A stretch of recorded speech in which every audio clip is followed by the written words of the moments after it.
Palang araw guys, direct client naman tayo na Toyota Innova. So ang problema, ayaw mag-start. So samahan niyo ako sa basic pointers tutorials kung ano yung pinaka basic pointers kung paano natin makukuha at malulocate kung ano yung main issue. Okay, so start natin engine guys para makita niyo yung problema. So basic pointers lang ito. So ayan, naka on position siya. So manual transmission, so start natin.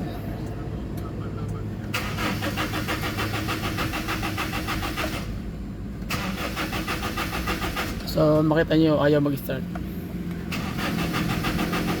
walang reaction. Okay, so tara dito sa engine bay, let's go. Okay, so ang gagawin natin, tatanggalin natin to guys. I-bleed muna natin pag tingnan natin kung may lalabas ba na tawag yan na fuel or gasoline. Pag wala, alam na may problema yung linya o yung buong system ng kanyang fuel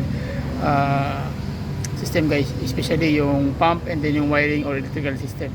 Okay, so gabi naman ngayon, makikita nyo ayan, so hindi ko man matapos lahat to, pero bukas makikita natin kung ano yung problema. Sige, bleed muna ako, tingnan natin kung lalabas pa yung fuel sa loob.